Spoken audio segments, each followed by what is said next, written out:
Assalamualaikum warahmatullahi wabarakatuh. Perkenalkan, nama saya Saria Finanya dengan NIM C0D023-035. Hari ini saya akan mempresentasikan tentang materi laporan rekonsiliasi fiskal. Baiklah, materi yang pertama adalah pengertian rekonsiliasi fiskal.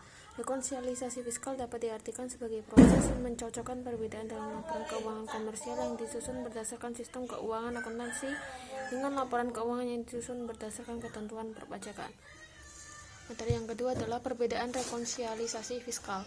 Yang pertama, beda tetap disebabkan karena adanya penghasilan atau biaya yang sesuai dengan standar akuntansi, namun tidak diakui atau tidak boleh dibebankan dalam ketentuan pajak. Penyebab beda tetap diantaranya: 1. Penghasilan dikenakan PPh final. 2. Penghasilan yang bukan merupakan objek pajak sesuai pasal 4 ayat 3 UU PPh. Dan 3. Biaya yang tidak dapat dibebankan sesuai yang diatur pada pasal 9 ayat 1 UU PPh. Selanjutnya yang kedua, beda waktu timbul akibat adanya perbedaan pengakuan penghasilan maupun biaya yang bersifat sementara. Artinya pada titik tertentu perbedaan tersebut akan terhapus. Beberapa faktor penyebab beda waktu atau timing difference ini adalah: 1.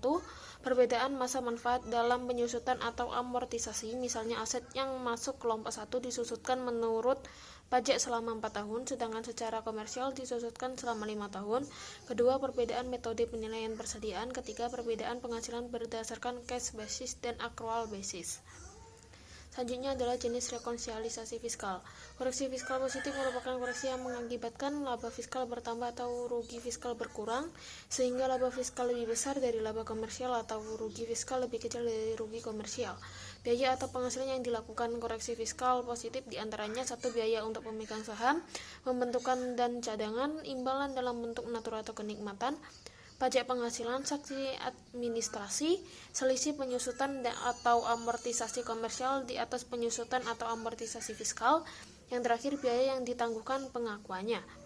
Selanjutnya, koreksi fiskal negatif merupakan koreksi fiskal yang mengakibatkan laba fiskal berkurang dan rugi fiskal bertambah, sehingga laba fiskal lebih kecil dari laba komersial atau rugi fiskal lebih besar dari rugi komersial.